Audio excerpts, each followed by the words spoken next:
কৈলাসশহর পৌর পরিষদের অন্তর্ভুক্ত ১৭ নম্বর ওয়ার্ড পূর্ব দুর্গাপুর এলাকায় একটি রাস্তা নির্মাণ কাজ শুরু হয়েছে। সে রাস্তার কাজে যতটুকু পরিমাণ সামগ্রী দেওয়ার কথা একদম ডুপ্লিকেটভাবে কাজ করে যাচ্ছে। হাতের টানে রাস্তার পিচগুলো উঠে যাচ্ছে এবং অপরিষ্কার জায়গায় কাজ শুরু করেছে। সেই কাজে এলাকার মানুষ বাধা দিতে গিয়েছে। তাই এলাকার মানুষকে ঠিকাদার পক্ষের দুজন লোক মাফিয়া বলে সম্বোধন করেছে। যে কন্ট্রাক্টর কাজ করতেছে খুব ভালো কাজ করতেছে, গুণমানের কাজ করতেছে। আমরা নিজে সরজমিনে তাকিয়া কাজ করাইতেছি, কাজ দেখতেছি। রুলারে একটু জায়গা মুসরা দিলে একটু ফাট বইতে কিন্তু আমরা হইতাম রাস্তা খারাপ হয়েছে।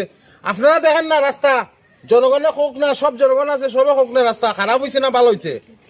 বালা হয়েছে দেখি আমরা এখানে আছি। 18 পরে 2026-এ কাজ হইতেছে। কত ভালো রাস্তা কোন হইতেছে আপনারা জানেন না? বাইক লইয়া দৌড়িয়া দেখেন না। আমার এলাকাতে আর তো গণ্যমান্য বহুত ব্যক্তি আছে। আমি ওই এলাকার ওই, আমার নাম রশিদ আলী। তারা কইতেছে ওরা হইল গিয়া ওই এলাকার দুষ্কৃত লোক, যারা কইতেছে রাস্তার কাজ খারাপ হইতেছে ওই এলাকার দুষ্কৃত, এটা হইল গিয়া মাফিয়া। ওই এলাকার দুষ্কৃত মাফিয়া যেটা এটা কইব ওই রাস্তার কাজ বাজে হইতেছে। আমরা বুঝি না নি? আমরা সবাই বুঝি। হ্যাঁ, এলাকার নাম কি? পূর্ব দুর্গাপুর ১৭ নম্বর ওয়ার্ড। এই রাস্তা